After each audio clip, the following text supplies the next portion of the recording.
Hey, Ashiar, can you twerk, twist,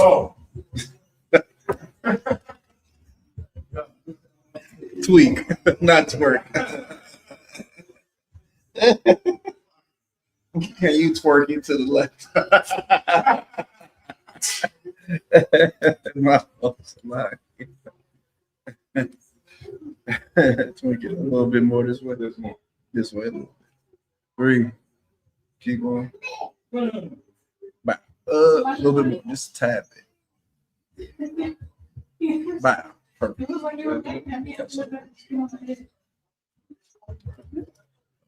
You sitting up here with me, Kasar? Whenever you're ready. Yeah, go ahead and start. Huh? Go ahead and start. Yeah, that's it. We live. It's not bad. Not bad. Does somebody want to turn that weak ass music down, please?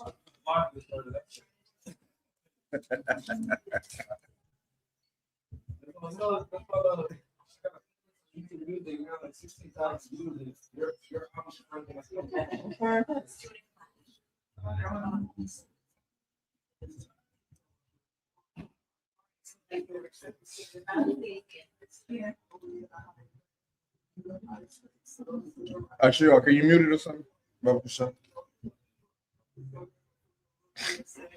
He's talking about being legal. He says about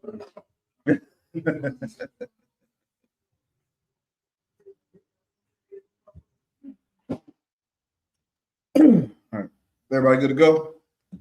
Enjoy your meals. Enjoy your meals. You ain't got to change nothing. Anybody ready to read? That's the only question I got.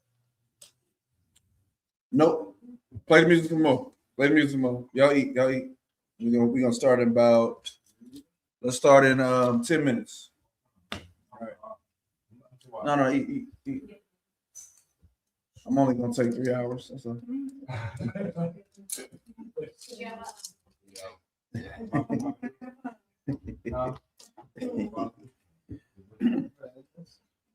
Hey, Shalom Israel. Y'all by Shimei Al-Shai Thumb. Y'all smaller thumb by Shimei Al-Shai. Before you dip, please like, share, comment, subscribe.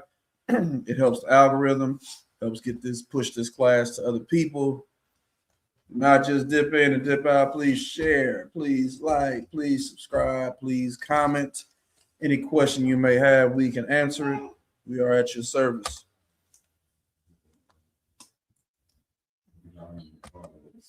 Hey, shalom, y'all. Bashim Yahshua not a zab. Son of Christ.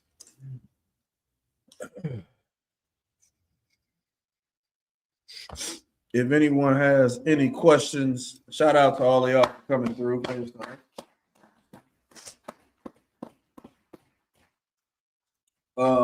Imagine being in a world where you represent something that's not represented, man. It takes a lot of strength, a lot of courage. It takes integrity. You know what I'm saying? Like my rib says, one thing she said, I'm not wrong. People just aren't listening to me right now. You understand? That's how this works. You're not wrong for coming into the truth. You're not wrong for making the sacrifice you make. It's just you're not being respected right now. You understand? That's just how it works. Yeah, the young man, damn right. You know what I'm saying? You know what I'm saying? And that who gives a damn? I mean, like what really is respect when you're in a world run by pedophiles? right. You know what I'm saying? Like if you really look at the earth that you've been living in for the past 20, 30, 40, 50 years, you have been living by an unrealistic standard. Now, you're a grown up, but people that like children have been controlling every aspect of your life. People that eat babies have been controlling every aspect of your life. It's so bad. Hillary Clinton she got her deposition was done, right? And they just released it a few hours ago. If she was honest, she would tell the absolute truth. She would say, I met Jeffrey Epstein a few times. I do know what pizza is. I know what beef jerky is. I know what grape soda is. But nobody's saying it. Everybody's just She's just like, oh, I might have met him once or twice. Yeah, I talked to Jelaine Maxwell a few times. That's why. And she has the audacity to say she was a vanguard in the protection of women and children from the negative things that can happen to them. And yet she's speaking to a survivor. And the survivor asked her how she felt about seeing images of her husband with underage women in a pool. And she said, I can't speculate on that. Like why is that politics? If you saw your rib with another man, you can't speculate on how you felt when you saw it. Of course, in the same way, a woman, if she saw someone doing something to her child, you telling me she can't speculate on how that made her feel? No, that's BS.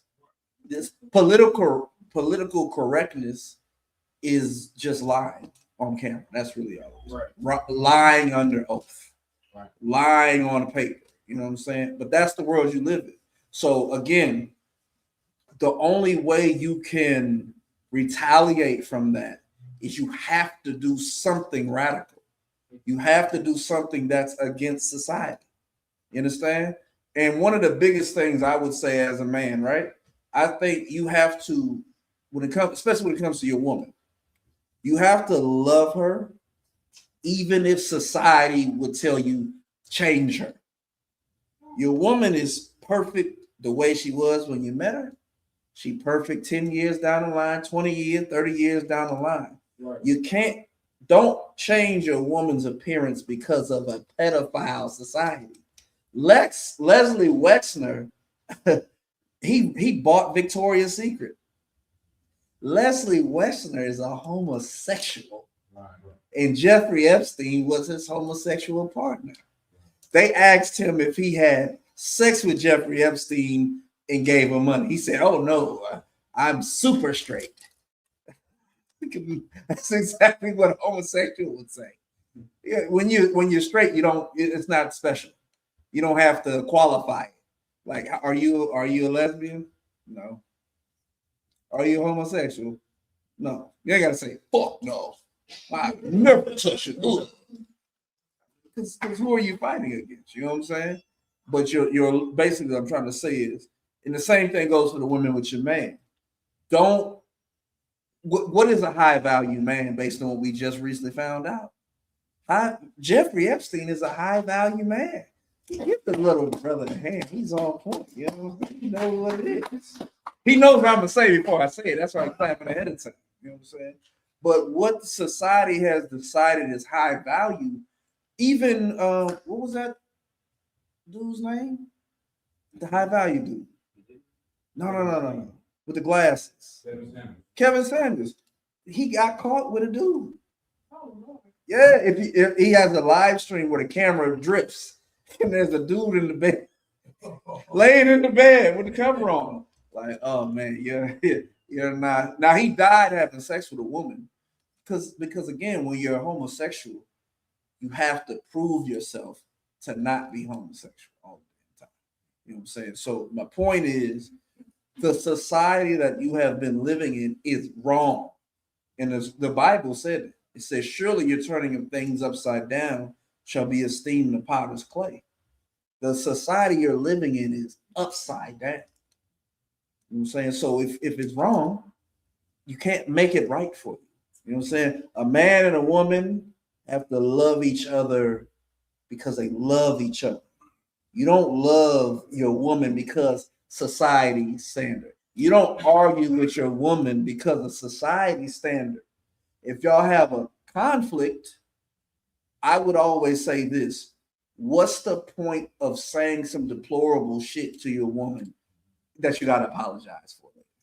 Just if not, like Ashley, my wakana. If I got a problem with y'all, I'm not gonna say nothing about y'all that I have to really salakia for later. Like, yeah, you know what I'm saying? And you know, men say things they women say things they man. Like, don't do that. It's a waste of, like, I'll give you an example, right? My son had said something to his younger brother, right? you know, he cussed at him in a way that was like, nigga, what? You know what I'm saying? So when we were correcting him, I said, well, listen, I've never called you, and I had to think. I did say that to him. I had to think about it. I was like, look, you can't take words back. You know what I'm saying? You can't be a certain way, all right, with people. And that's the most important thing that I'm trying to say. In this, when you're dealing with your man and women relationships, just remember, don't do it like white people. Don't do it like the movies. If you love each other the way you want to love each other. But don't do no stereotypical love where I gotta bring you a dozen roses. I gotta play that song, sweet lady. It ain't gotta be like that. You know what I'm saying? It need to be authentic. Just let the love flow. All right. With all that being said, what we're going to read about tonight is women who listened to men and saved our nation. You understand? That's the most beautiful thing about, if you want to talk about male and female roles, a woman is equally as important as a man when it's in decency and when it's important. But when the shit get flimsy and you're just doing weirdo stuff, man, yeah, you're gonna be in councils. You know what I'm saying? And if I could say anything about a General Muhammad council, it's really just like, man, can you just act right? Why am I talking to y'all? Y'all can't handle a small problem, but thank you for coming to the council instead of breaking up or doing something wild. With all of that being said, let's start our breakdown. Ashiyar, if you could take me to 1 Peter chapter 3, verse 1. My rib, I named her Hadassah, specifically off of the Hadassah in Purim. All right. She is a woman like that. She is amazing. She is great. Don't give her enough love. I'm not kind enough to her. But she's an amazing woman. So when I read the story of Esther, I was like, yeah, that's my wife. You know what I'm saying? You know what I'm saying? So, what we're about to read is very important for women. Women have to know let me say the rough thing. Women have to know their place. And it is a beautiful place. Right. You understand? Just like men have to submit unto men. All right? It don't change for either role. What did the Bible say? It says we are one in Christ. There's neither Jew nor Greek, male or female, bond or free. All right. There's nothing separating us from our duties. All right. So whenever you're ready, Ashiyah, go ahead. So, you said First Peter. 1 Peter chapter 3, verse 1. Okay. The book of First Peter chapter 3 and verse 1. Likewise, ye wives, be in subjection to your own husband.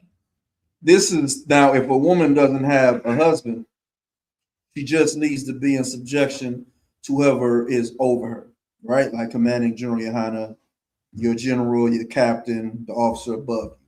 That's all you have to do. Go ahead. That if any obey not the word, they also may without the word be won by the conversation of the wives. Meaning the way a woman acts, it goes beyond the situation. You don't know who's looking at you that you're not looking at. One of my big sayings is, if I'm looking to the left, I gotta look right. If I'm looking to the right, I gotta look left.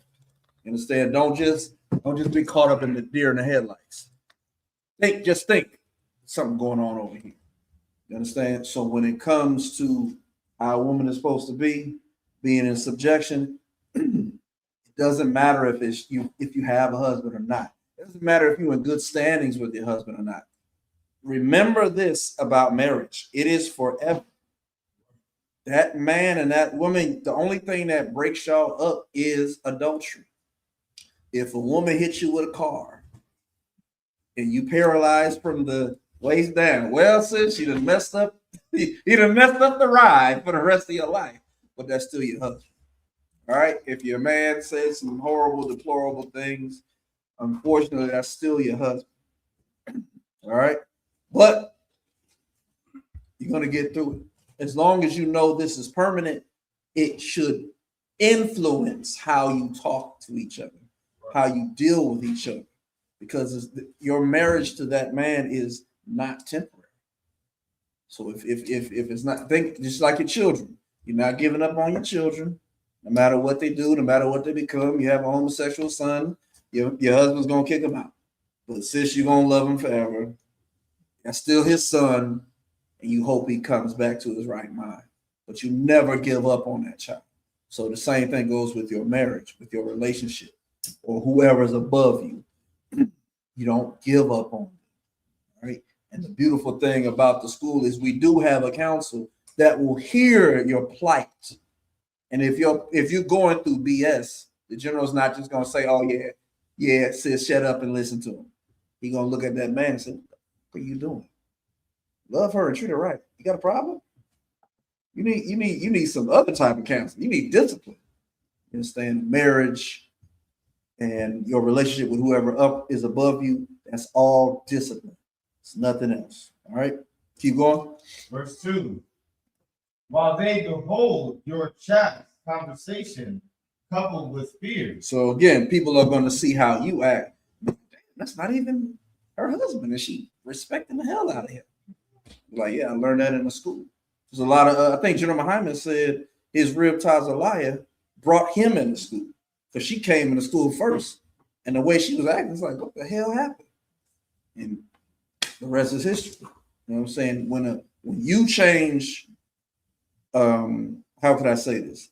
Your journey with the Lord is independent of your relationship. All right. You should be what does the scripture say? You got to seek him in fear and trembling. You got to make your calling and your election sure. So it ain't about what your husband does. It's not about what your wife is doing.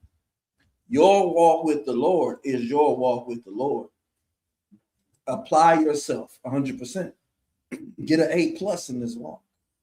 Don't get no B-. Don't get no F. Just serve the Lord. Right. Life is simple. All right, keep going. Verse 3. Whose adorning, let it not be that outward adorning of plaiting the hair and plaiting, basically.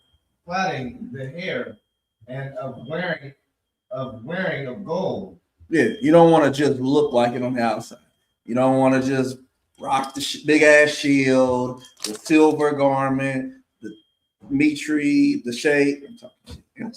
You don't want it to be on the outside. You want it to also be on the insides. All right. Drop down to verse 5. Verse 5. For after this manner in the old time, the holy women also who trusted in God adorned themselves, being in subjection unto their own husband. Unto their own husband. So once again, if you don't have a husband, the school, you are married to the school. Your head is Commanding General YAHANNAH. He orchestrates who is over you based on your zone. All right, I think is it General not General Hyde, Mayak, right? He's over this zone. And then who's over California? Captain Gadalhar. Who's over Northern California? Captain Kwame. Right. Who's over this area? Kasar Bakai. That's how it works. You understand? So you might not have a husband, but you still need to be in subjection to whoever's above you. If you have a husband, you need to be in subjection to him. You understand? Keep going. Verse 6. Even as Sarah obeyed Abraham, calling him Lord, whose daughters ye are, as long as ye do well and are not afraid with any amazement. So you are the daughter of Sharai if you do well and do it without amazement. What is amazement? Amazement is when he's like, hey, babe, no more pork. One pork. The amazement is when you hear that you have to do something different than what you've been doing and you fight against it. If it's in the Bible, that's all that matters. You know what I'm saying? I used to celebrate my birthday too. I did Christmas with my kids before I came in the truth, but I think I read that we couldn't eat shrimp, and I had bought a whole case thing where they was all individually, boop, boop, boop, boop, boop, boop, boop, boop, tossed them. You know, shrimp was expensive. I had food stamps in there. You know, it was. I used to get the what the hell is that? Where they wrap it up in bacon. Then it'd be like the meat, and then they wrap it in bacon wrapped. Somebody in the classes. Yeah, y'all good. Y'all ain't eating it. They would. No. It's a little circle piece of beef, and it get wrapped in bacon. Y'all gonna go to Walmart and see it and be like, "Oh, that's what Karak was talking about." But I can't remember what the name is called. But yeah, I used to do all of the wicked stuff, the wrong stuff. But when I heard the word and understand I had to apply it, it changed my life. And that's how it is for a woman. For a woman, you a good woman if you do as Sarah did, who called her out of one Abraham Lord. You know what I'm saying? Just say to your husband, yes, my Lord. Yes, my Lord. Yes, my Lord. Yes, my Lord. Like, enjoy it. You know what I'm saying? It's a beautiful thing. Ain't no other woman out there calling your man Lord. You understand? You got the opportunity. Call that man Lord. He gonna call you princess.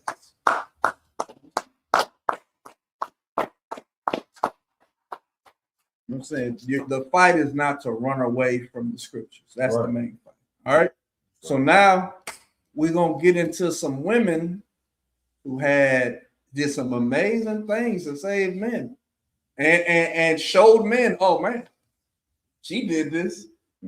Lord knows I can do it. I can do it too. Right. We're gonna start with Judith. All right.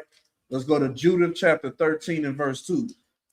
Does anybody have any questions outside of what I'm breaking down? Anybody have anything they may want to answer to?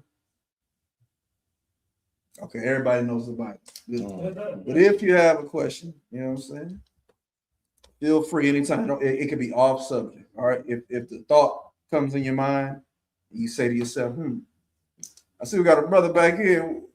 How you doing, soldier? What's up? I'm good. Who brought you here? What's up, Christ? Let me tell you, I'm not the best person for you to first meet because I'm rough. I'm out and crazy. All right. But I love the Lord, so you're in good hands. When you got it, give me Judith chapter 13 and verse 2. This is the book of Judith, chapter 13 and verse 2. And Judith was left alone in the tent, and hollow ferns lying alone upon his bed, for he was filled with wine. So this is the backstory. What we're reading is in the Apocrypha. All right, you got the little red book, it'll say Apocrypha, or if you got a 1611 edition of the Bible, this will be in the Apocrypha. So what had happened was we were in the time of the Assyrians when they were ruling the earth. All right, and they had us trapped in our city, and all the men of Israel, they were scared to death. They was like, well, I mean, it's just a wrap. We done for. And Judith was the widow of a man. What was his name? What was his name? His name was I can't get it off the top of my head. But her husband had died. She went into mourning. She was sleeping on the roof of their house, and she was wearing the clothes of a woman in sackcloth and ashes. But when she looked down and saw that the men of Israel had no fight in them, and understood the situation, said, all right, well, forget it. I'll do something since the men of the city won't do anything. That's right. So she put on her beautiful garments, adorned herself. She was fine as hell. You understand? And she said, look, I'm going to do a thing. I'm not going to tell you what I'm going to do. But just understand, when I come back from doing what I'm going to do, you guys are going to have every reason y'all need to fight. So she went out the city. The men in charge was like, well, the Lord be with you with whatever you're going to do. So she went out the city with her I don't want to call her bride, with her servant. You understand? And they went to the encampment of the Assyrians. The Assyrians saw her coming, and they approached her. She was like, look, I just came to see the leader. I got information for him. And all the men saw us like, God damn, she fine. This day women? Man, we got to kill all these niggas. You know what I'm saying? She was so fine that these Arabs basically, or these whatever Kim Kardashian is, these Lebanese people, they wanted her. Like, Jesus Christ, these women are fine. So she got all the way up to Halifane's camp tent. You understand? Got him drunk. She was acting like she was drinking wine. It was like, you ever seen the Faculty? You ever seen the Faculty? That movie that came out a long time ago with the little. No, there was a part in the movie where they was acting like they was drinking water, but they would unscrew the bottom of this, and the water would come out, right? So she would act like she was drinking, but she wasn't drinking. So he getting drunk. He getting, hey baby, how you doing? All the way drunk. She in the tent, all right? So now we're at that part right there. She about to do an act that goes down in history. Go ahead and read again. Start at verse 2. This is the book of Judith, chapter 13 and verse 2. And Judith was left alone in the tent, and Holofernes lying alone upon his bed, for he was filled with wine. Keep going. Now Judith had commanded her maid to stand without her bedchamber, and to wait for her coming forth, as she did daily. For she said she would go forth to her prayers, and she spake to Bagoas according to the same purpose. Keep going. So all went forth, and none was left in the bedchamber. So it was just her and Holofernes. She done set it all up. Ain't nobody gonna know what's gonna happen. Ain't nobody gonna see what's gonna happen. Go ahead. Neither little nor great. Mm-hmm. Then Judith, standing by his bed, said in her heart, O Lord, God of all power, look at this present upon the works of my hands for the exaltation of Jerusalem. Yeah. So she's like, Lord, oh my God, look what you done presented before me. Look what I'm able to do because you allowed this. Keep on. Verse 5. For now is the time to help thine inheritance and to execute my enterprise to the destruction of the enemies which are risen against us. Then she came to the pillar of the bed, which was at the Holofernes' head, and took down his function from thence. Alexa, what is a fascian? Fascian is a preserved form of connective tissue called fascia. Alexa, used stop. in medical. Alexa, what is a FAUCHION? Oh, she dumb. Alexa, what is a fashion? Fashion is a way of expressing yourself through clothing, Be quiet. Shut up. accessories, Be and quiet. style. Stop. Alexa, It's about stop. creating and Alexa, wearing stop. outfit. An axe. Damn. It was an axe. She pulled an axe off of the wall, right? Because this man, he's asleep. So there was an axe above his bed. And she pulled it off the wall. Keep going.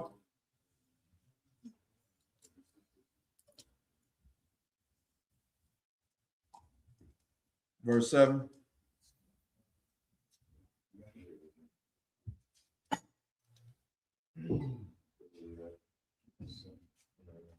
Verse 7.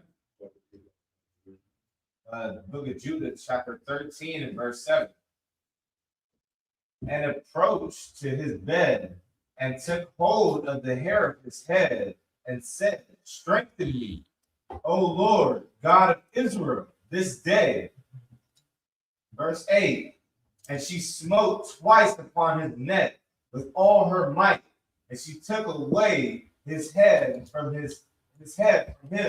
Jeez. She grabbed him by the hair of his head and said, Lord God, give me strength. Rip that thing off, man. She did a mighty work to save Israel.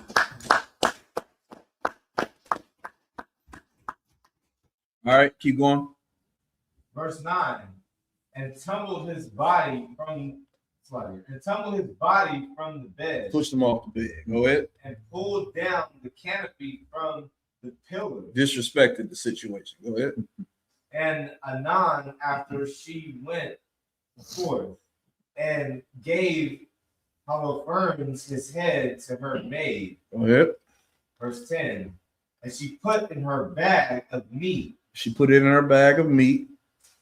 So they twain went together according to their custom unto prayer. So there's another situation in the Bible that's kind of like this, where a brother stuck this pudgy dude in the stomach and it got caught up in his stomach. He couldn't even pull it out, but he had sent everybody away.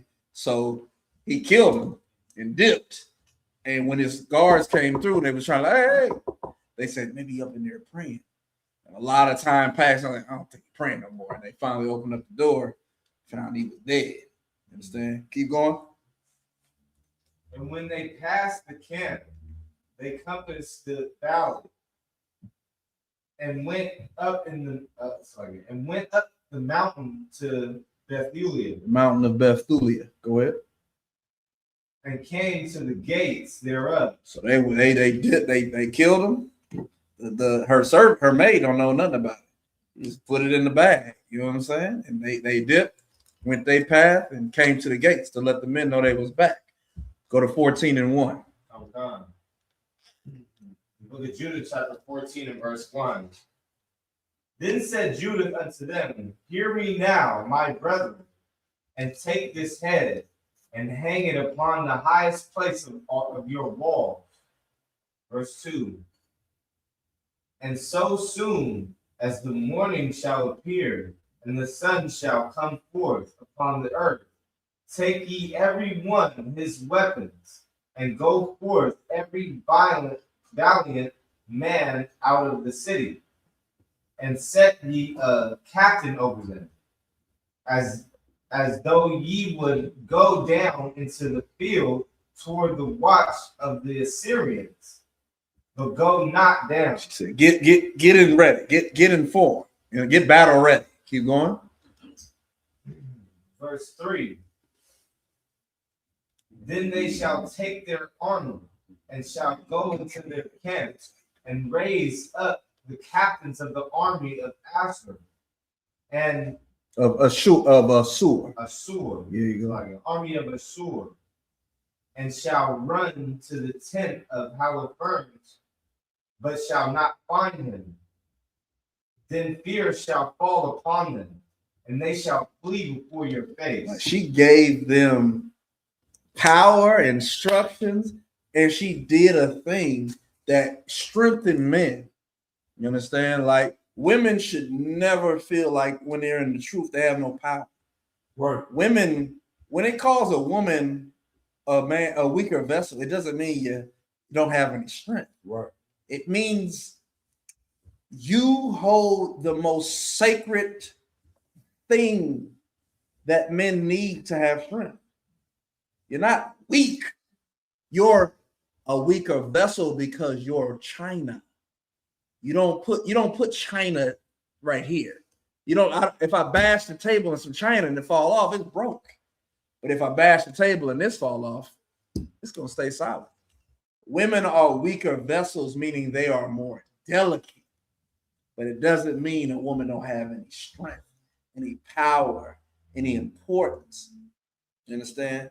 That is the most important thing that you have to understand. Because even my rib is like, the problem a lot of times with the school is women don't have things to do, right? It's sew, cook, clean, you know what I'm saying? Like, it's very, you know what I'm saying? It's very one-sided. But it's like, no, it's not. Women control men. You haven't read First Ezra? I think every woman should read First Ezra. The only thing stronger than a woman is the truth. You You understand? A man can be a king if he love a woman. She can knock his crown off his head. You so crummy. You so crazy. You know what I'm saying? Give me that crown off the crown. I'll kill you. You want to knock it off again, baby? Women are very powerful. They're very important. Don't let the roughness of the truth make you think any otherwise. All right, women, God, I mean, what would we? I wouldn't be in here if it was just men. Sure. And none of these brothers would be in here if it was just men. Right. There ain't no point. What are we protecting? You know, it ain't even about polygamy. If there were no women in the truth, what are we protecting? The Bible ain't that amazing of a book. You know what I'm saying? So this sister used her beauty and her chaste spirit. She wasn't a hoe. She didn't do no whole thing to get Holofernes. She just walked through. She had a mission though. You know what I'm saying? She walked through. He wanted her, dumbass heathen, and she cut his head off. Right. And brought it back to the man. You understand? And we won that battle. I can tell you how Like, if I may, what you're saying is so heavy, sir. Just going back to the weaker vessel, like you're weaker but not weak, right? And like Judith is setting the bar for the men as well. Like being a sister that's one West, being so hardcore, dealing with rough brothers, the sisters, she cut this cat's head off. It's like, how can you be a man and not be willing to do that? Come on. You got to be ready to go as being a Hebrew Israelite. You know what I'm saying? Because what are we talking about right here? She like, put her life on the line. Right. Right. So the Christian pastor, he's gonna be like, it's gross. Why would I? Right. The Spirit of the Lord would never have you. How the hell is Judith over here chopping heads off? King David was a man of the Lord's own heart. Like, no, you know what I mean? what you saying is, and I'll take it a step further. You'll never be in a position where you have to do this. What she did was rough. I mean, there's other stories in the book. Have y'all read Second Maccabees, where the woman had 7 children, and she watched the oldest to the youngest get murked by these goddamn Greeks, and laughed at them, and told her sons, "Man, be strong. I'll have you back in the reincarnation." Right. And last of all, she died too. You know what I'm saying? Like, what are you talking about? Women are strong. You know what I'm saying? Don't never get that. Yes, we can. It's real. Real. And so many times, I mean, why are we doing Purim? Because a woman did a thing that saved us. Right. All right, let's get to the next time a woman did something amazing. Judges chapter 4, verse 4. What a woman should never, ever, ever, ever try to do is be more than a man. A prophetess, a preacher. She shouldn't want to lead men. You should want to be inspired by God and tell men inspired by the Lord what you've been shown, what you've heard, what you're feeling. That is strength.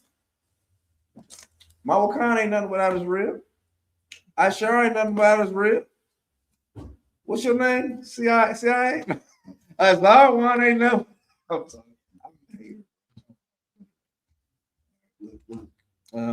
I didn't play sports growing up.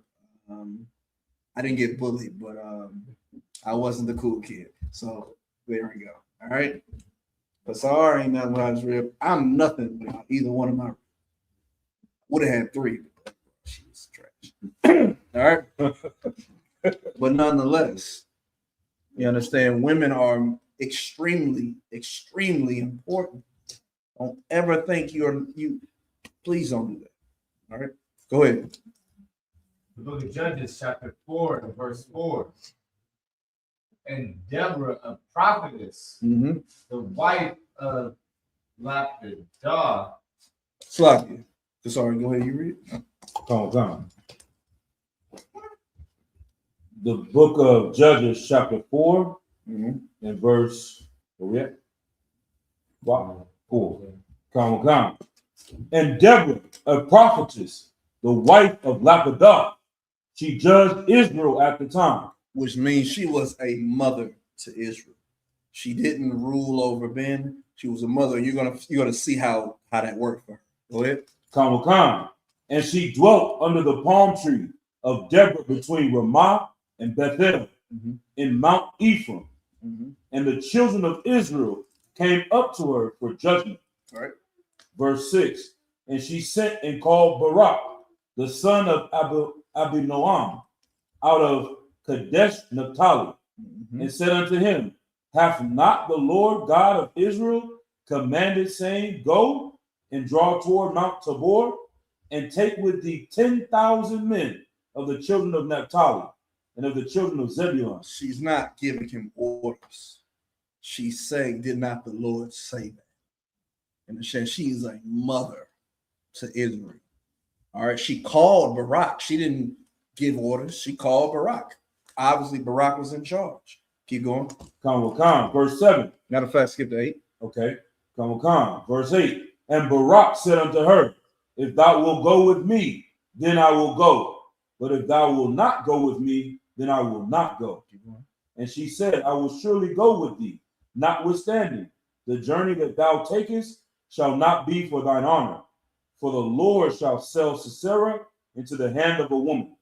And Deborah arose and went with Barak to Kadesh. You understand? They both of them. She following his orders. You know what I'm saying? And they about to do an amazing thing. That's very important. Anytime a woman gets involved, I mean, even Eve, her involvement shaped society. You know what I'm saying? Don't be Eve though. Don't seek power. Seek the what should let me ask y'all a question, right? What should Eve have done with that information that the serpent gave her? Talking to the sisters. Go ahead. Yes, give her a hand. You should have said, this snake ass nigga came over here and told me that if I follow him, these other stars, I could be a god. And Adam would have been like, hell no, don't do that. And she would have said, kind out of one kind. And none of this would have happened. You understand? You have to also always remember that what you're getting is so powerful, it can go to your head. It go to brothers' heads all the damn time. It go to sisters' heads all the damn time. Right.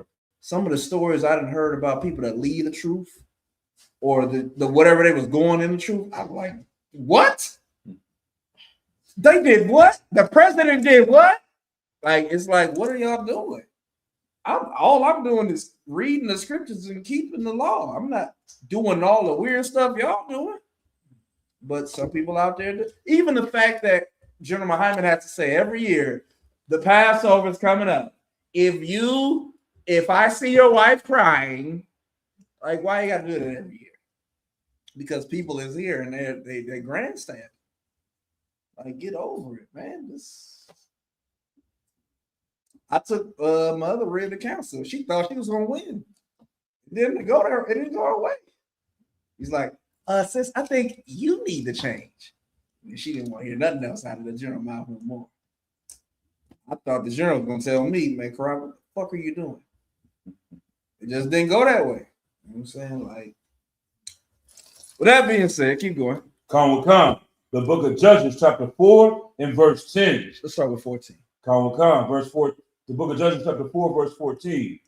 And Deborah said unto Barak, up, for this is the day in which the Lord hath delivered Sisera into thine hand. Sisera is who we're fighting against. Go ahead. Khan. Is not Yahweh gone out before thee? So Barak went down from the Mount Tabor, and 10,000 men after him. 17. Verse 17. Howbeit Sisera fled away on his feet to the tent of Jael, the wife of Heber, the Canaanite. For there was peace between Jabin, the king of Hazor, and the house of Heber, the Canaanites. And Jael went out to meet Sisera and said unto him, turn in, my lord, turn in to me, fear not. And when he had turned in unto her, into the tent, she covered him with a mantle. Go ahead. And he said unto her, Give me, I pray thee, a little water to drink, for I am thirsty. And she opened a bottle of milk and gave him drink and covered him. Wait, that's why she do that. He asked for water. She gave him milk. He needs some milk. She had a plan. She not listening to this man. She's like, you the enemy. I got a plan for you. Keep going. Come, verse 20. Again he said unto her, Stand in the door of the tent, and it shall be, when any man doth come and inquire of thee, and say, Is there any man in here? Thou shalt say, No. Then Jael, Heber's wife, took a nail of the tent, and took an hammer in her hand, and went softly unto him. How'd she go on to him? And went softly unto him. Weaker. I'm not a woman, so I can't understand what that's like. The power that women have over men is incredible. She went softly unto him, like, dang, I'm not a woman.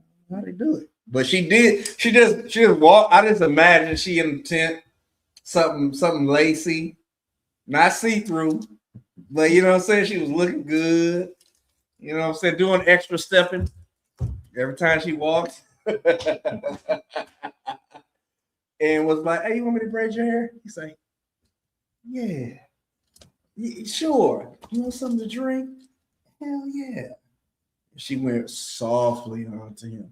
Like, that's the power of a woman. That's how Judith got her love for these. Right. She was being soft with him. She wasn't being, I'm an alpha female.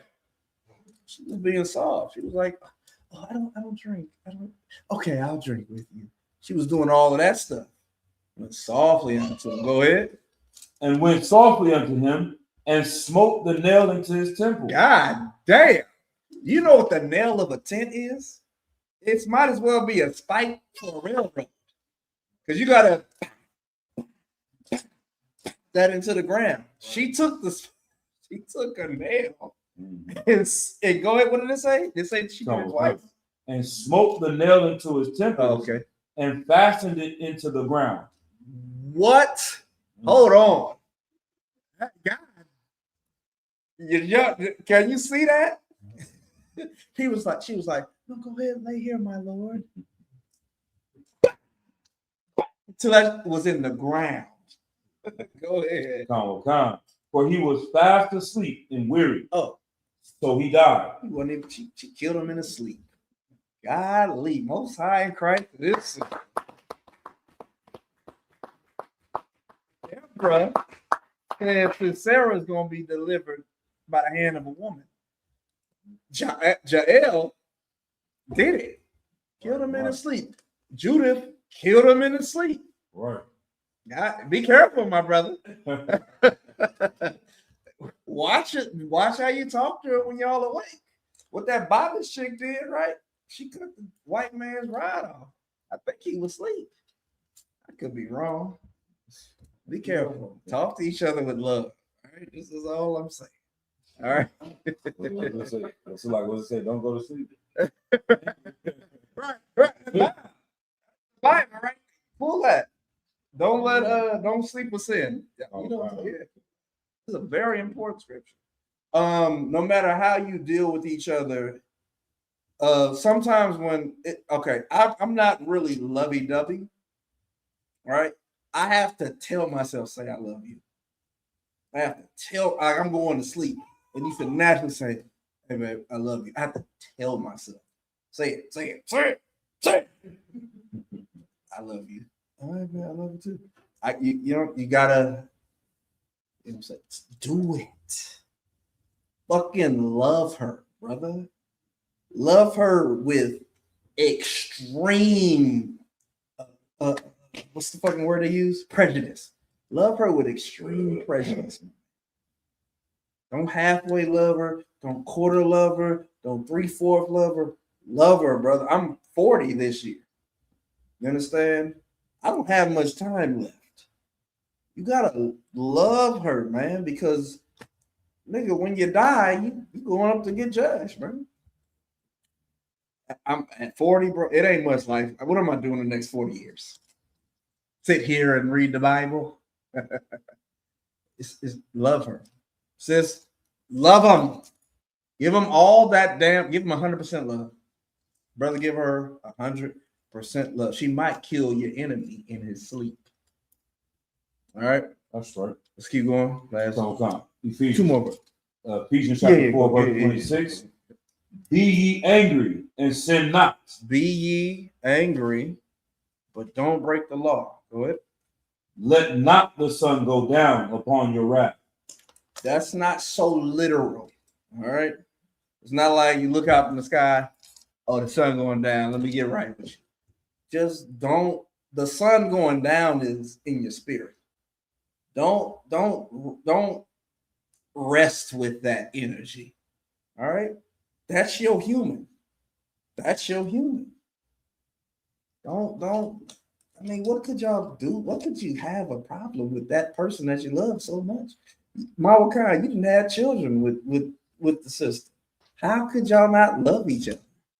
You done got really intimate with each other. All of y'all. Y'all done bonded. Y'all done gone places. You done denied people to be with this person. Don't get so angry that you could F up. Don't do that. Don't let somebody DM you, an old ex talking about, hey, don't let that happen, man. They're not in the truth. They not gonna make the sacrifice. Let me tell you something. If you get with an ex, they're not coming into the ISUBK. Right. I promise you. It don't matter what they would do to you. They're not coming here. This is too hard. You met someone who's as hardcore as you. Work that shit out. That's right. Right?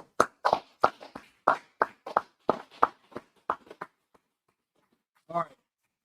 For time's sake, we're going to skip the last two verses. Let's go to Esther chapter 1 and verse 1. Now, the rest of this is a lot of reading. It's 8:44. I want to get through the reading. So what we're going to do is we're going to read that whole part. Esther chapter 1 verse 1 all the way to 22. Okay. I'm going to just let it get read, right?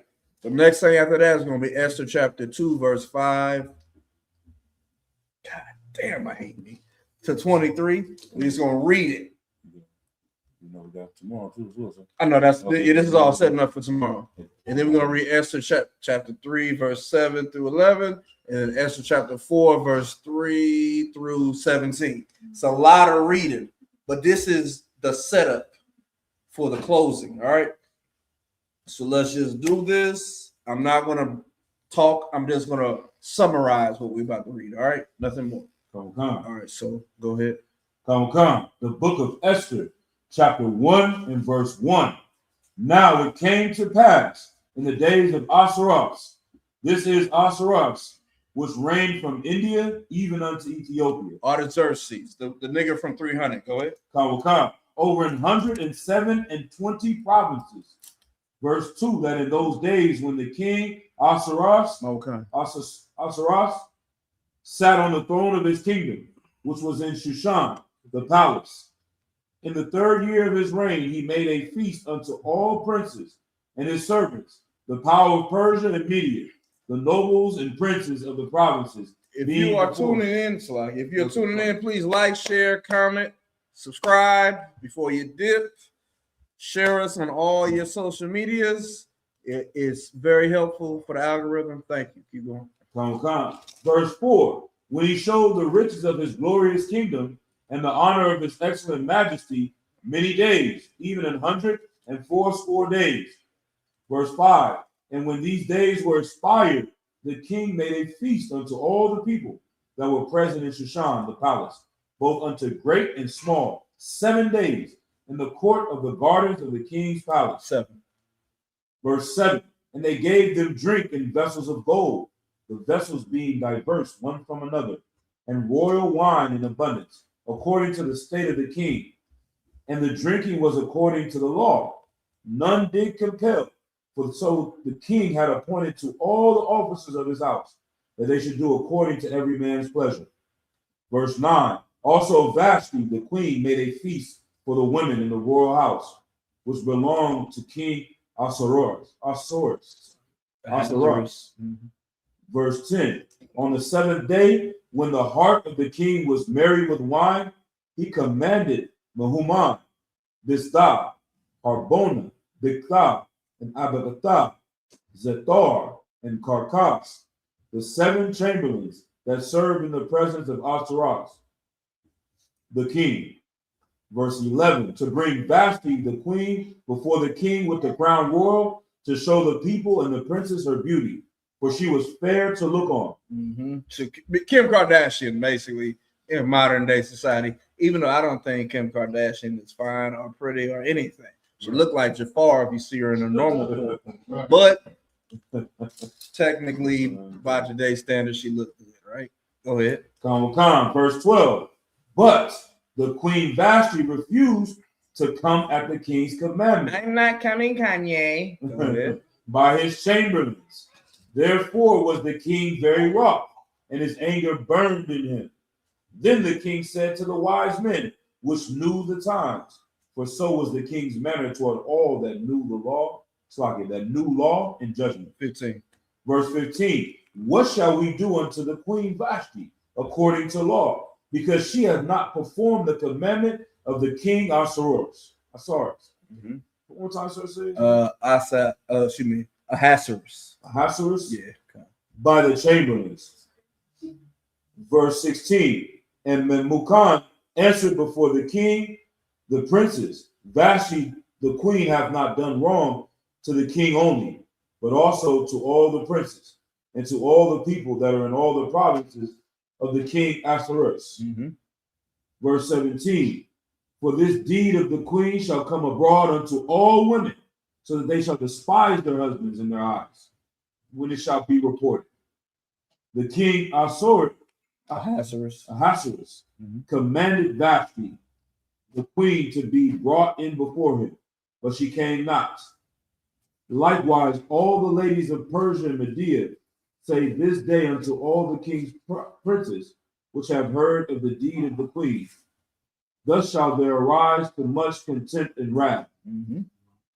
If it please the king, let there go a royal commandment from him, and let it be written among the laws of the Persians and the Medes, that it be not altered, that Vashti come no more before her king Ahasuerus. Mm-hmm.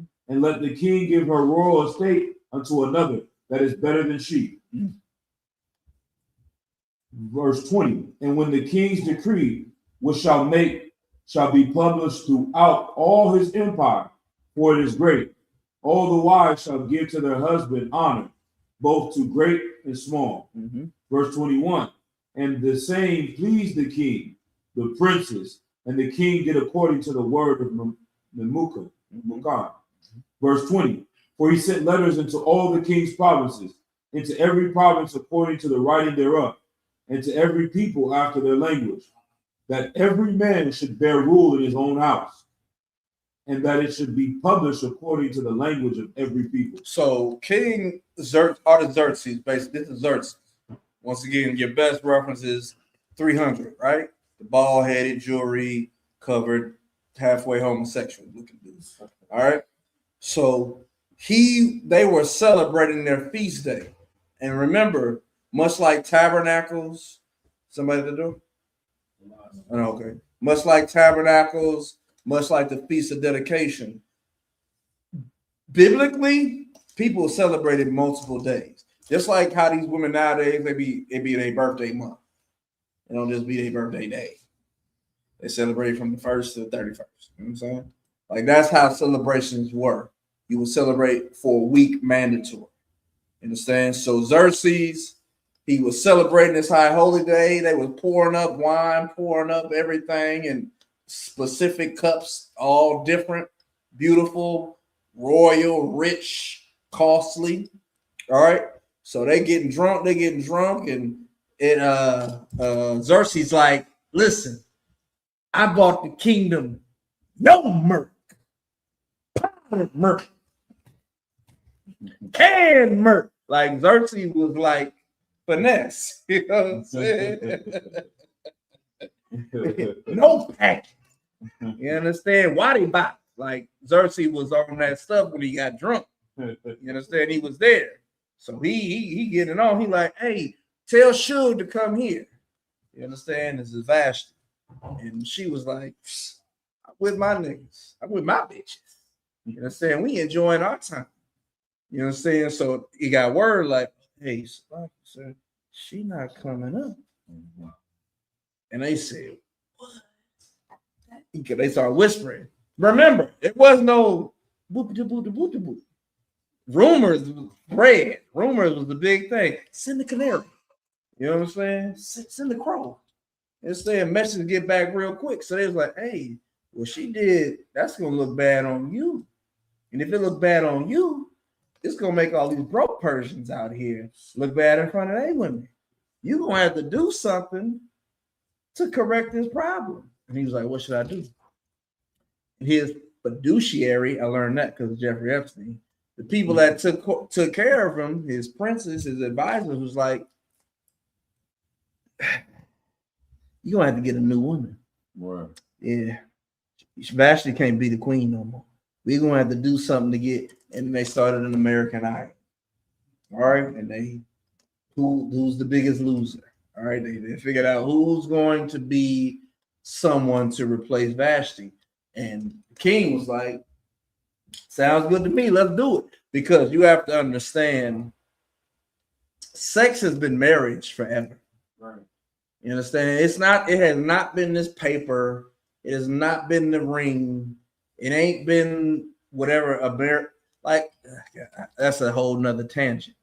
All right. Men were not gay back then. Men are gay now. Right. You understand? Donald Trump let a girl slob on his knob. She bit him and he punched her hella hard in the face. Jeffrey Epstein had a small towel over his area while he got massage. And saying, like, you're living in a homosexual generation. But back then, men weren't gay. So they would advise each other to do a thing. And women wasn't soft. Vashti clearly wasn't soft. She didn't even want to come and present herself for a man. So all of this happened. They said, look, pick a new queen, pick a new wife. He said, all right, I'm gonna do that. Vashti, she out now. We holding trials for who's gonna be kings next week. All right.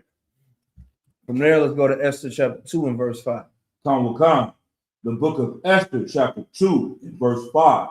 Now in Shushan, the palace, there was a certain Jew whose name was Mordecai, the son of Jair, the son of Shema, the son of Kish, a Benjamin. Jamaican. It's a Jamaican brother. 2 fry. I got 4 plantain fry.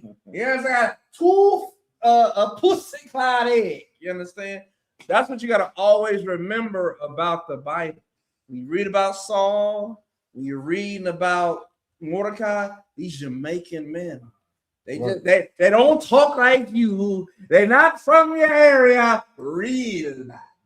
You understand? That's how we are. Right. It ain't changed over time. You understand? Latinos was lining up their eyes back in them days too. You understand? It's beautiful. The fro just recently wasn't a black hairstyle. You know what I'm saying? Like Marokkan, shout out to Marokkan with the fro. It's Latin niggas with fros too. It's that natives. Come on, bro. Captain Soccer War natives. He got a whole fro. You understand? Like we've always been the same over time. You know, so the feisty energy and attitude, it ain't a brand new thing. They didn't start in 1990, not a damn thing. Right. Your woman was the way she is in this life, the last life. We was getting feisty on the plantation. Are you serious? Fences was like being in slavery. Go ahead. Khan, verse 7. Verse 6. Who had been carried away from, some call it all out. The book of Esther, chapter 2 and verse 6. Who had been carried away from Jerusalem with the captivity, which had been carried away with Jeconiah, king of Judah, whom Nebuchadnezzar, the king of Babylon, had carried away. So if you just do the history on that, you'll know the time period that we're talking about. Go ahead. Come. And he brought up Hadassah, Shout out to Maria. Go ahead. that is Esther, his uncle's daughter, for she had neither father nor mother, and the maid was fair and beautiful, whom Mordecai, when her father and mother were dead, took for his own daughter. So Mordecai raised up his niece. All right.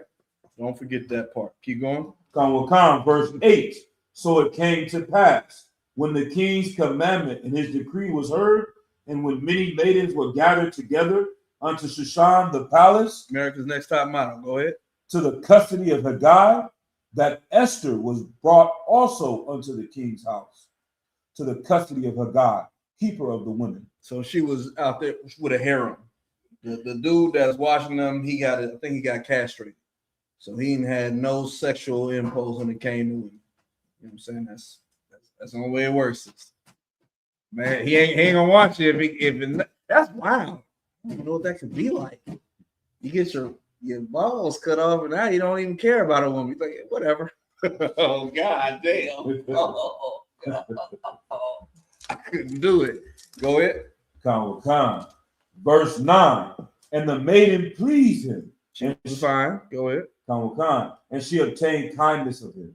And he speedily gave her things for purification, with such things as belonged to her, and 7 maidens, which were meet to be given her out of the king's house. So basically, you could tell she was going to be the one that got chosen.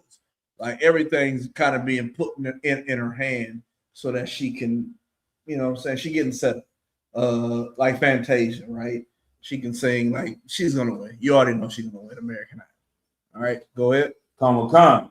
And he preferred her and her maids unto the best place of the house of the women. Verse 10. Esther had not shown her people nor her kindred, for Mordecai had charged her that she should not show it. So even though everybody out here dark skinned looking, right? Mordecai told her, like, don't tell them you're a Jew. Right. Don't tell them you a Benjamite. Don't do that. Just go in there and play the game. Keep going. Come. Verse 11. And Mordecai walked every day before the court of the woman's house to know how Esther did and what she should become of her. So what go ahead. Sorry, sir. Can we use this precept to also show that Israelites are black? Absolutely. You could use the whole book Right. to prove it. You know what I'm saying? Because remember, black is a condition. It's not a color. General Hyman recently brought out the class where the white man found out that the way they figured out who was a Christian or a Jew was that the Arabs and the Jews were dark skinned, but the Christians who were Caucasian were white. Right. So that's how they spread Christianity, to say that if you're dark skinned, there's something wrong with you. But if you're white, you're Christian, you loved by God. That everybody has always known that this is how Jews looked. You understand? They even light skinned, I'm light skinned, she light skinned, she light skinned, she light skinned. That's not the same as being white skinned. You know what I'm saying? Everyone has known throughout history that the Jews have been derivatives of brown. Right. You know what I'm saying? So yeah, you can use really any verse to prove that. Yeah, you know what I'm saying? Because we was never white. So even if your skin was pale, we knew you weren't albino and we knew you weren't white. It's as simple as that. All right, keep going. Come. Verse 12. Now, when every maid's turn was come to go into King Ahasuerus, after that she had been 12 months, according to the manner of the women, for so were the days of their purification accomplished, to wit 6 months with oil of myrrh, and 6 months with sweet odors, and with other things for the purifying of the women. So, like, if I'm in, Go ahead. This part to me just reminds me about 6 month rule. You know what I mean? I'm like, you come into the school, get your name. There's gonna be 6 months before brother even talk to a sister. There's gonna be another 6 months of courting. It's a 1 year rule, and definitely that king ain't trying to have no maybe baby. I done broke that rule 2 times. Don't break the rule. Don't break. Do the year. Do the year. Don't break. Yeah, go ahead. Not in the school. Huh? In the school. No, not with a sister. No, not with a sister. That's cool. I would never do If Jennifer Harmon, you wouldn't be right here right now. Sister in the world. Clarify that. that. It's a lot here. You still be paying fine. Most High Christ. Verse 13. Then thus came every maiden unto the king. Whatsoever she desired was given her to go with her out of the house of the women unto the king's house. Mm-hmm. Verse 14. In the evening she went, and on the morrow she returned into the second house of the woman, to the custody of Shashgaz, the king's chamberlain, which kept the concubines. She came in unto the king no more, except the king delighted in her, and that she was called by name. Verse 15.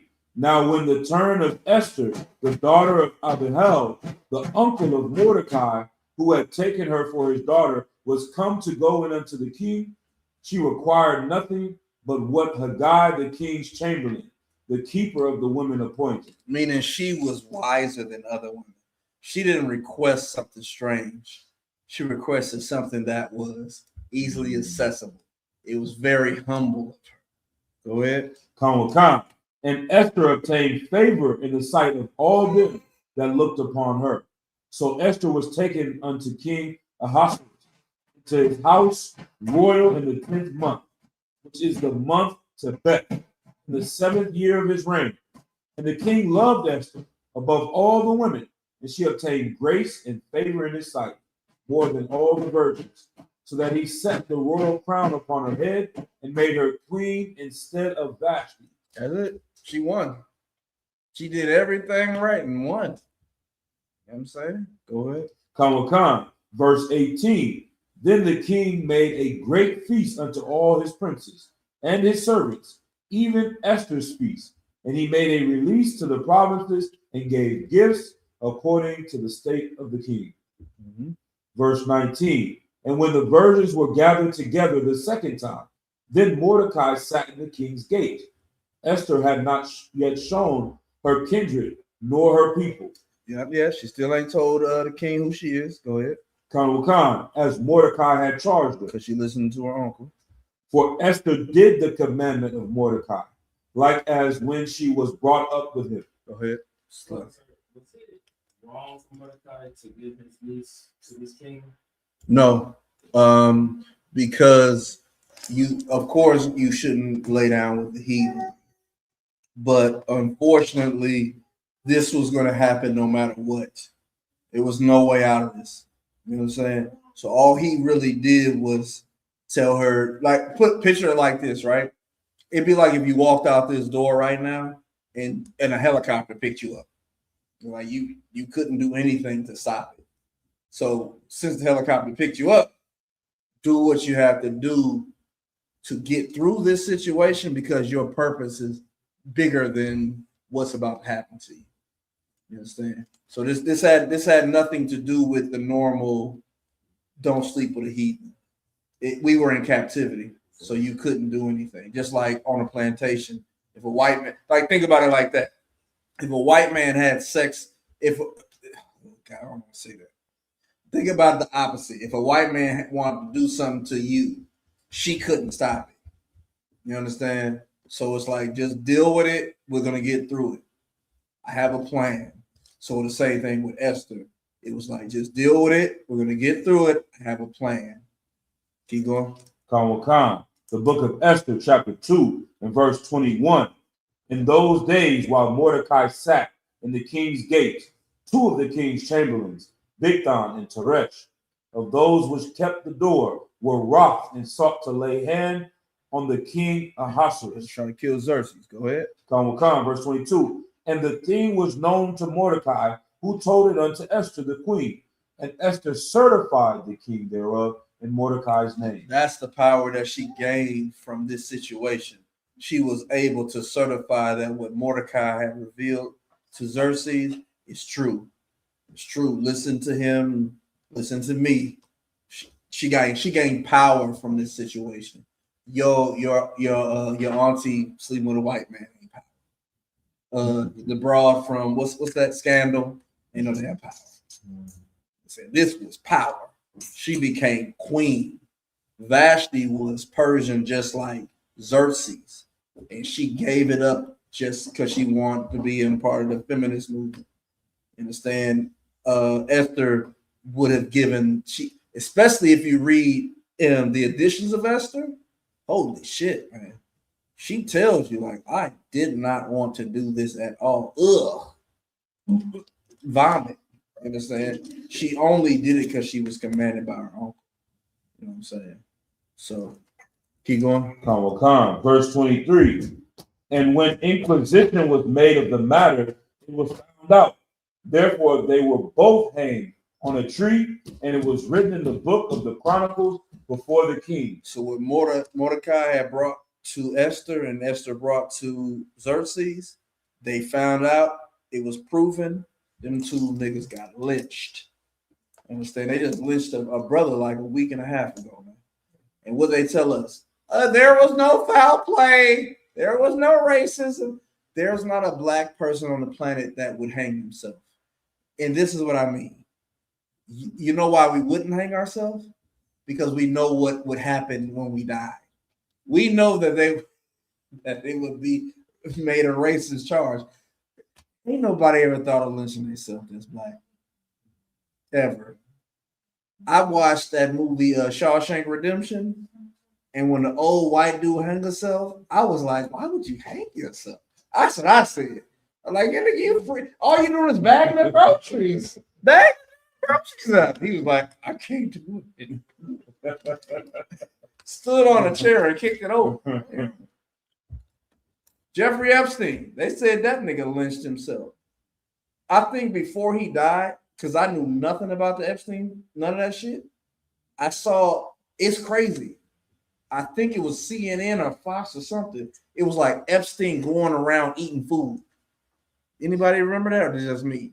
Mandela effect. Okay, it's just me. But Jeffrey Epstein had a TV show. No, that's not him. That's not him. It's a different heathen. They all look like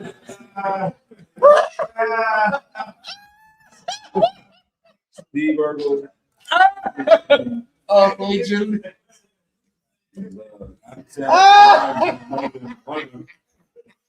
Okay. That shit, y'all said that matter to me.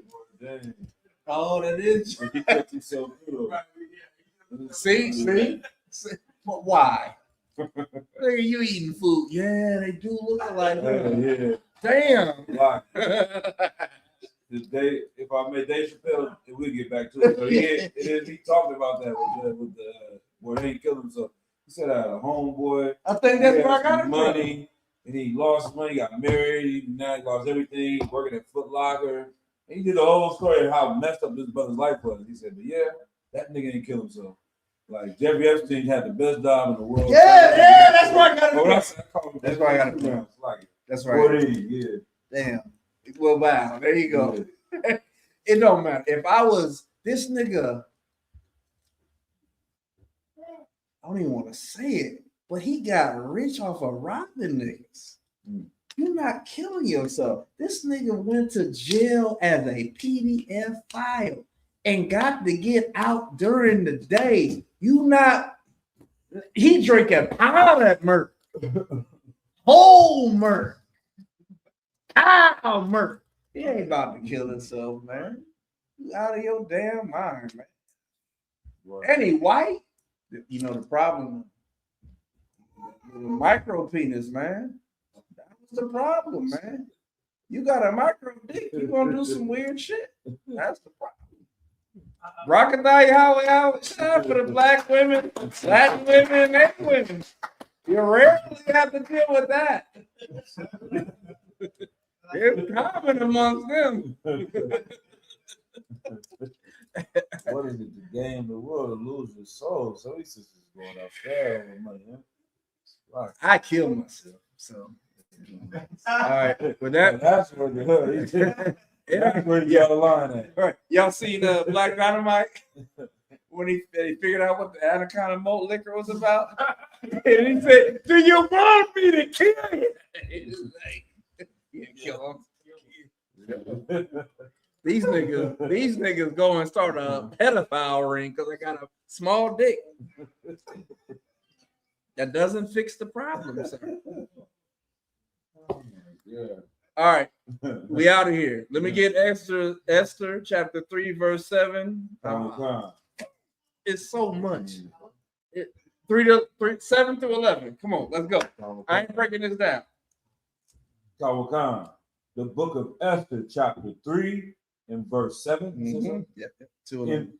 In the first month, that is the month Nisan, in the 12th year of King Ahasuerus, they cast Purim, that is the lot, before Haman from day to day and from month to month, to the 12th month, that is the month of Adar. Yeah, this is where the Passover starts happening. Go ahead.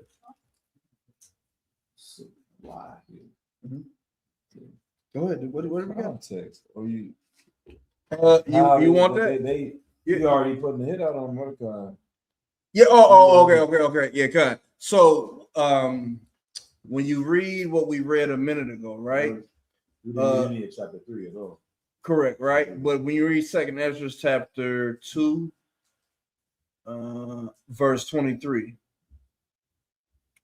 I see what you're saying. So there was 2 issues, right? And Mordecai reported on both of them. Right? There was an enterprise against the king, and Mordecai reported on that. And in that report, he got written down. It was written down that Mordecai told the king about a attempt against his life. Haman was a white boy, specifically what is known as the Jewish man, and he was on Xerxes' payroll. And he set it up to where when all types of noise and I come through the street, everybody's supposed to bow down to me and worship me. So he would slide through the street. That would happen. But Mordecai was like, because remember, Mordecai is Jamaican. Jamaicans ain't soft. You say hardwood to a Jamaican, they say, "Hey, bummer cloud, what? Hey, what this pussy clyde nigga over here talking? You got hardwood, you know what I'm saying? Like they're because biblically we know Jamaicans had the gayest reign ever. You understand? And after that, they had a spirit against homosexuality. All right. So nonetheless, if you want to explain it better, go ahead. No, just one thing added on, and then when you said Mordecai was a Benjamite, King Saul had the order to kill all the Amalekites, and King Saul was a Benjamite. So there's beef between these 2 families of this Amalekite Haman. And it's deep. It's deep as if you were born in the 50s and people called you nigger and spick, and then you was born in 2026. You gonna somehow your body gonna remember that beef. You understand? And the beef between Mordecai and Haman is stretched through time. Right. You know what I'm saying? So Haman hated Mordecai. Mordecai was just being righteous. You understand? But he also wasn't about to badass some white man. You know, so I might just read verse 2 there. Yeah, go ahead. Come. The book of Esther, chapter 3, verse 2. And all the king's servants that were in the king's gate bowed and reverenced Haman, for the king had so commanded concerning him. But Mordecai bowed not, nor did him reverence. Then the king's servants, which were in the king's gate, said unto Mordecai, Why transgressest thou the king's commandment? Now it came to pass, when they spake daily unto him, he hearkened not unto them, that they told Haman to see whether Mordecai's matters would stand. For he had told them that he was a Jew. And when Haman saw that Mordecai bowed not, nor did him reverence, then was Haman full of wrath. And he sought And he thought scorn to lay hands on Mordecai alone, for they had shown him the people of Mordecai. Wherefore Haman sought to destroy all the Jews that were throughout the whole kingdom. He thought to destroy all the Jews. That's crazy. That were throughout the whole kingdom of Ahasuerus, even the people of Mordecai. Made the hatred you gotta have is bigger than Mordecai. You know what I'm saying? It's like the minute you don't bow down to me, I'm not just killing you, I'm killing all your people. That's crazy. It's like it. If I may also add to what you're saying, that is what you're dealing with in America. The way the police deal with black people, it's not because you ran. It's not because you didn't abide by every lawful order. The hatred is perpetual. Right. That's what you read in Ezekiel chapter 35. Right. That's what it's hard to, where this black ass nigga come from? Most side cross. My other one, y'all was up in the building. All right. Anything you want to say about this celebration, sir? If you got anything, just please let me know. You understand? Go ahead. The book of Esther, chapter 3, and verse 7. In the first month, that is in the month Nisan, in the 12th year of King Ahasuerus, they cast Purim, that is the lot, before Haman from day to day, and from month to month, to the 12th month, that is the month Adar. Verse 8. And Haman said unto King Ahasuerus, there is a certain people scattered abroad, and dispersed among the people in all the provinces of thy kingdom, and their laws are diverse from all people, neither keep they the king's laws. Therefore, it is not for the king's profit to suffer them. Now, if you read the book of Ezra chapter 4, it'll show you they did the same thing. It doesn't matter who they are. When it comes to us, we're always hated. We're just hated, man. You can't fight that. And this man is over here saying he got the pinky ring of the king. Right. You understand? He's saying, hey, these people over here, man, they don't keep your laws. They keep their own laws. And what would you do if someone said it like that to you? There's a people that don't keep your laws. They keep their own laws. You're gonna be like, who the hell don't keep my laws? Right. Keep going. Yeah, so I know you see when you get the Vashti. Yeah. It's like, this one's gonna stand up. They all gonna stand up. It's the same way. If that woman gets away with this, they all gonna start doing this. Xerxes was listening to his advisors. So that's the beautiful thing. It wasn't special. He listened to advisors about his wife. He listened to his advisors about his people. Go ahead. Kawakam, the book of Esther, chapter 3 and verse 9. If it please the king, let it be written that they may be destroyed, and I will pay 10,000 talents of silver to the hands of those that have the charge of the business to bring it into the king's treasuries. Meaning, I'll double whatever you charge. You saying it's 5,000, I'll get 5,000. They're gonna get more money. Isn't that what ICE got? They got a $50,000 bonus, right, to go and be horrible to Latino people and ultimately unalive white people. Damn. Right. Damn. They ain't got no mercy on their own selves. Keep going. Kawakam, verse 10. And the king took his ring from his hand and gave it unto Haman, the son of Hammedatha, the Agagite. That is a Jewish man. Now, Jewish people rule the earth now. Have y'all watched any of the videos about the Jewish people in Kensington? God damn. They're having 17 children and putting them all on welfare. Right. They do this thing where if you synagogue or whatever the fuck they call it, they don't even work. They go and learn the Torah. You know what I'm saying? And the women work. Like the Somalian thing is nothing compared to what Jewish people are doing. Right. Jewish people do this. They'll call a residence a house of worship, and they'll flood the block. the same way they gentrify Oakland, they gentrify towns in Philadelphia. So they'll be over there and people will get pissed off because they're trying to drive their car and it's Sabbath. I can't move my car. You know what I'm saying? They won't move their car. And eventually it'll make people leave out of the community. Like come on, man. The Jewish man is a piece of fire burning stinky shit. Right. But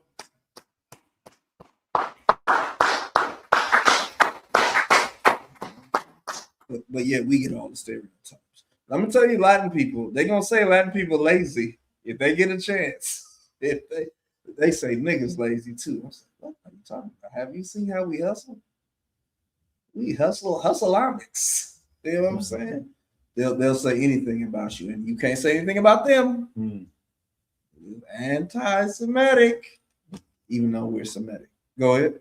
Khan, and gave it unto Haman, the son of Hammedatha, the Agagite, the Jews' enemy. The who's? The Jews' enemy. I thought they was the Jews.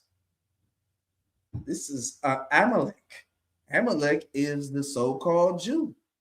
The Bible calls them the Jews' enemies. So they're not the so-called Jew. They are the devil. The Bible speaks of. That's right. Lying and deceiving about their identity. Keep going. Khan, verse 11. And the king said unto Haman, the silver is given to thee, the people also to do with them as it seemeth good to thee. So because Haman was his number two, he was like, here's my ring, here's the gold and the silver. Do whatever you want to do to these niggas. Now, this is the last bit of reading we're going to do. Get me Esther chapter 4 and verse 3. This is the bait and switch for y'all to come to class tomorrow, okay? Because what you're about to read is the build up to one of the most amazing takedowns in biblical history. So if I can read verse 13. Go ahead. For that in verse go ahead. chapter 4. The book of Esther, chapter 3 and verse 13.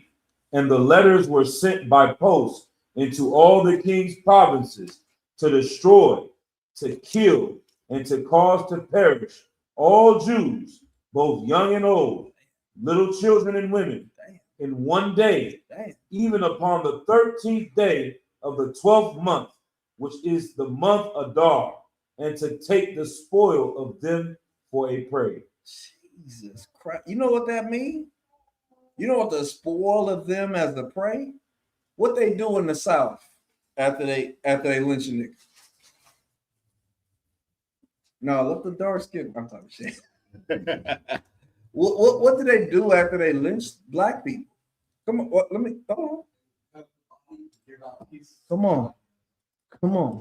They cut your body up, eat your body, tickle your body.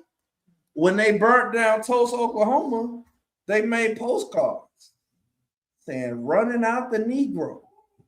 The dude that was the iconic version of what happened in Tulsa, Oklahoma was a little white kid. I think he was 14 years old with a shotgun and a cigar in his mouth. That is a very famous picture. You understand? If you ain't seen it, just type in Tulsa. My son, you know what's funny? I used to watch the Tulsa, Oklahoma video as a way to put them to sleep. I'm sorry. Now this nigga saying verbatim, and they killed the black. Like he know all the shit. Like, nigga, that was a sleep method. You weren't supposed to learn it, but I'm serious. Maya, he know the whole video. He'd be like, then they had a Christmas tree. I'm like, nigga, sorry, Christmas. I realized my fault. I made him watch that to go to sleep. They did some horrible things to us, man. Right. Very horrible. So it's not even surprised that in history they set it up that nigga get the Adam, cut the face off. Like they did some terrible things to us, man. And that's been throughout history. Understand that the white man is not new today. He's the same white man from the 1920s as he is in the 2020s, in the 1820s, in the 1720s, Right. and so on and so forth. Just like black people. My rib showed me a video recently. A brother got accused of rape by a white woman, and he was on Dr. Phil's show, if I'm not mistaken. And he was on that show, and she was, I'm so sorry that I said what I said. And the brother said, I forgive you for what you did, and I'm sorry you had to go through what you went through for what you did to me. Like we have been, it's white people would never do it.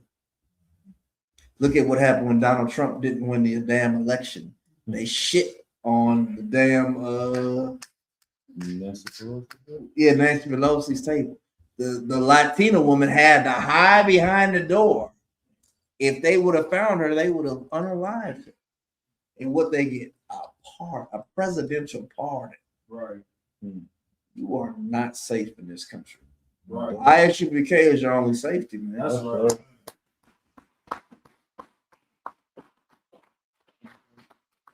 What we're about to read right here is Esther letting his niece know, you better listen to what I tell you to do. Sister, you better listen to what your husband tell you to do. All right? And brother, you better not deny what your woman can do to save your life. All right? But off the top, this is the last thing I'm going to say. Finesse 2 times. I fuck with him, right? He should not have let his woman take his charge. She didn't go to jail because of what she did. That's just the country. That's just a southern. She's sweet. She the type of woman that be like, you need something? I got some gizzards and some turkey necks. She was a great woman. I think she just got out recently. Bro, I can tell you how I am outside, man. Like we ain't gotta watch his videos no more. You understand? But what Esther is about to do with what we about to read, sister, take this to heart. Understand this. It gets no greater than anything we ever read. Judith didn't do this. Deborah didn't do this. The woman who gave up her children to the Greeks didn't do what Esther is about to do right here. And this is it. After this, we done. All right? Everybody good? Side cry. Let's get it. Esther chapter 4, verse 3. One last thing. Yeah, if I'm just going back to the enemies, Amalek and the Israelites, like we got the order of Saul to kill all of them. No survivors. None. Saul didn't do it. Now they survived, come back, try to wipe us all the way out. Spoiler alert, they didn't do it. We're here. The only way Amalek could do it now to wipe us out was to take our identity. You know what I'm saying? Damn. They like, all right, we can't kill them off. We're going to change their identity and say that we're them. And that was the most evil thing they could do. Absolutely. You know what I mean? It's a lot to say. And that's worse than killing us. Right. So, Jim Carrey. That ain't Jim Carrey. Exactly. What the hell happened to Jim Carrey? They said some artistic stuff. Yeah, I saw that shit too. Where is he though? I don't care. Oh, it's not him. But Jim Carrey is somewhere. Yeah, shut up, nigga. That's it. About Trump. He did say something about Trump. Man. I don't know why. Jim Carrey? Jim? He's Dr. Rabat. How do you snatch Dr. Rabat? Brother, the white man is the devil, the Bible says. Listen, if they run in my house, I'm getting a knife. They dying. They're just not gonna take me. Okay? All right. This is it. This is it right here. Go ahead. The book of Esther, chapter 4 and verse 3. And in every province, whichsoever the king's commandment and his decree came, there was great mourning among the Jews, and fasting, and weeping, and wailing, and many lay in sackcloth and ashes. Verse 4. So Esther's maids and her chamberlains came and told her. Then was the queen exceedingly grieved, and she sent raiment to clothe Mordecai, and to take away his sackcloth from him. But he received it not. Then called Esther for Hatak, one of the king's chamberlains, whom he had appointed to attend upon her, and gave him a commandment to Mordecai to know what it was and why it was. So Hatak went forth to Mordecai unto the street of the city, which was before the king's commandment. And Mordecai told him of all that had happened, and of the sum of the money that Haman had promised to pay to the king's treasuries for the Jews to destroy them. Also he gave him the copy of the writing of the decree that was given at Shushan to destroy them, to show it unto Esther, and to declare it unto her, and to charge her that she should go in unto the king, to make supplication unto him, and to make request before him for her people. So if you read the edition of Esther, you can read the decree of what was written. Go ahead. Khan. And Hatak came and told Esther the words of Mordecai. Again Esther spake unto Hatak, and gave him commandment unto Mordecai. All the king's servants and the people of the king's provinces do know that whosoever, whether man or woman, shall come unto the king into the inner court, who is not called, there is one law of his, to put him to death, except such to whom the king shall hold out the golden scepter, that he may live. But I have not been called to come in unto the king these 30 days. Mm-hmm.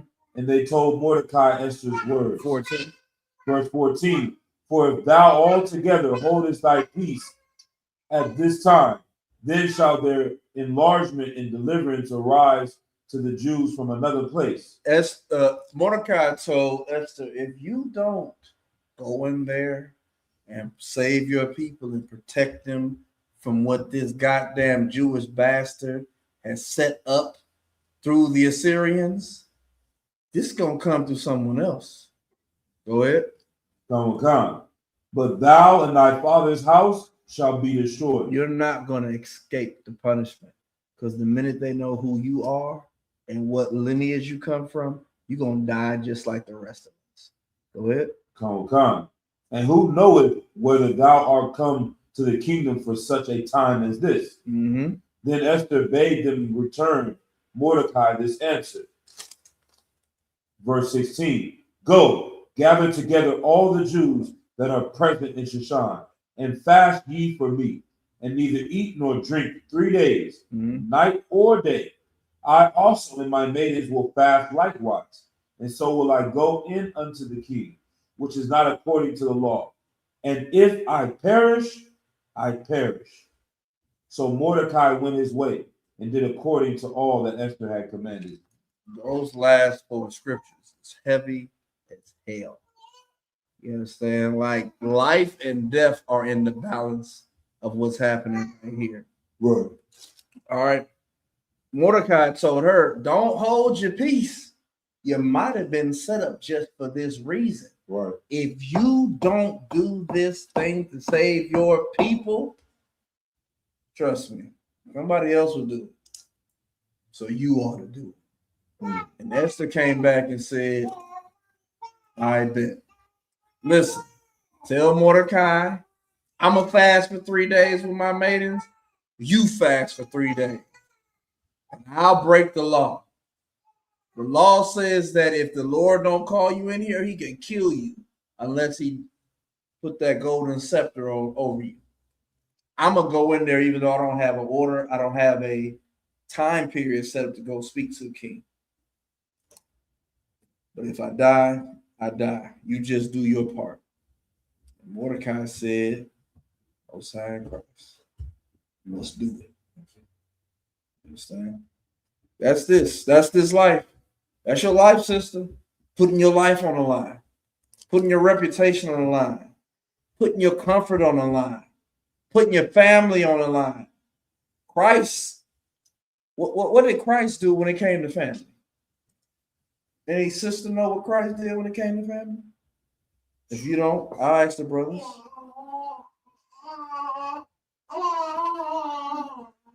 How did Christ feel about his family? I think his family didn't really believe what he was about, and he just was hard. Oh, they believed. His mom said, "Hey, these niggas ain't got nothing else to drink. Turn this shit to wine." You know what I'm saying? Go ahead. Huh? No, he didn't. Christ said, "Let this cup pass from me." Christ didn't want to die for not near nigga, near spick, near savage. What did Christ do when it came to his family? There you go. Get a brother hand. Let's get the top of that verse. Khan, the book of Matthew, chapter 12 and verse 46. While he yet talked to the people, behold, his mother and his brethren stood without. Who? His mother and his brethren stood without. Christ was at camp. He's talking to the people. His mother and brother stood where? Without. Why are they without? Why are they not with him? They was there when he died. Why weren't they supporting Christ while he was alive? Camp is every Saturday. Why wasn't his mother and his brothers and his family at camp? Right. What happened when Goliath came around? His father sent David to bring his brother's bread. And David was like, hell yeah, bet. Hey, what that motherfucking uncircumcised heathen been talking about? David was in the camp. He was in it. He said, man, I got the lambs good. I done beat the damn lion ass. I done beat the damn bear's ass. What this uncircumcised heathen talking? Why was Christ's mother and his brothers without? Why weren't they in the school with him? Where is your family? Where is your family? Why aren't they in here with you? Are you serious? We serve the Lord in here. What the hell are they doing in the Christian church? Right. Destroying our people. Right. That's a big deal that you're serving the Lord, but your family ain't.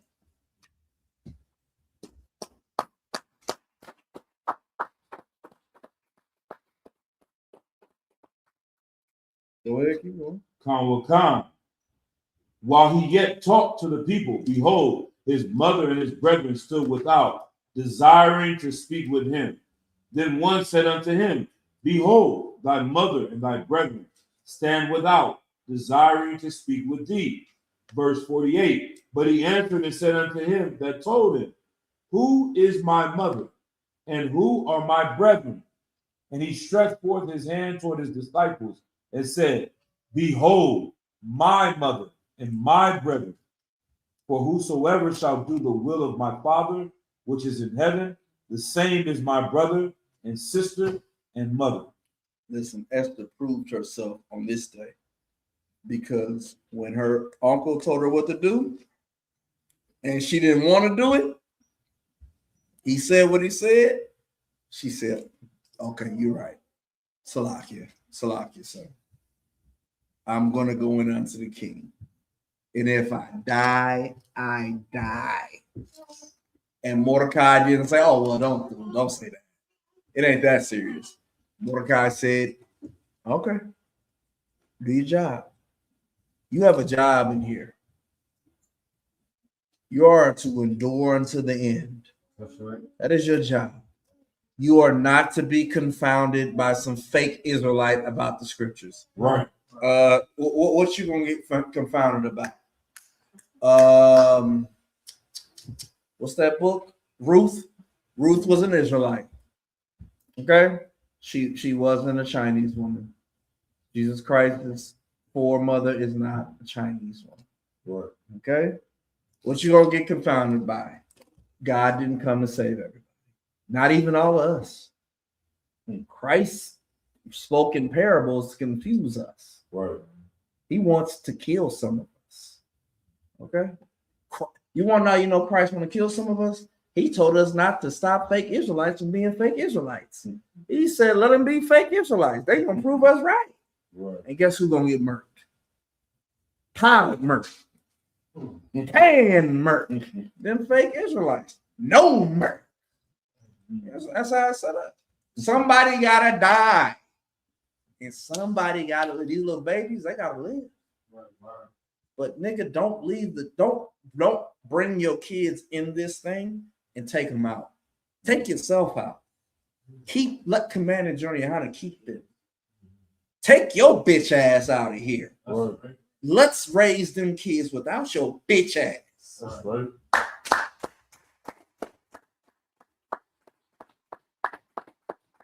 It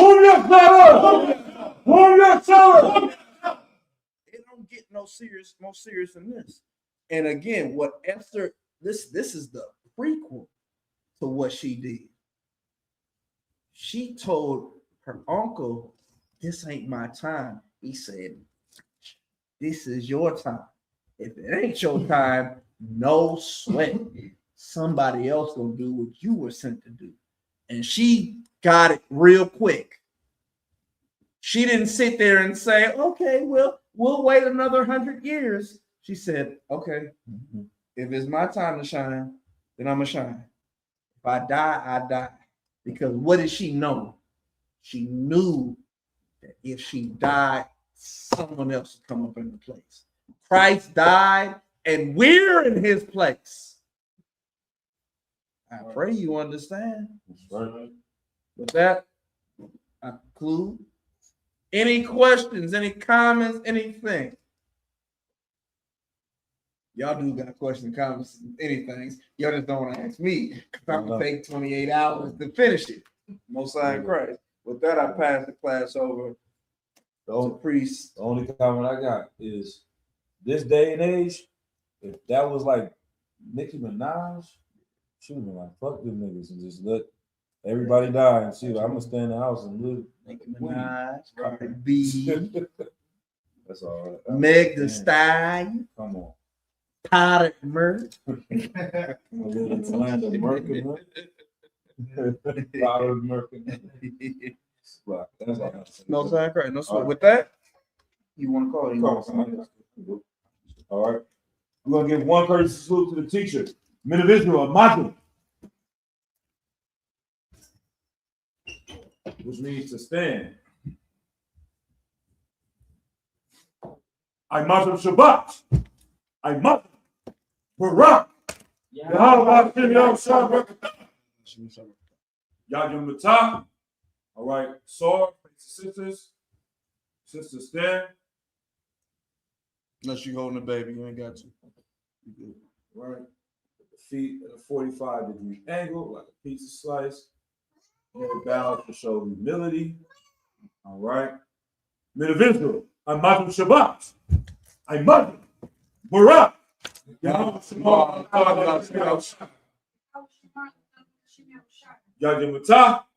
Class dismissed.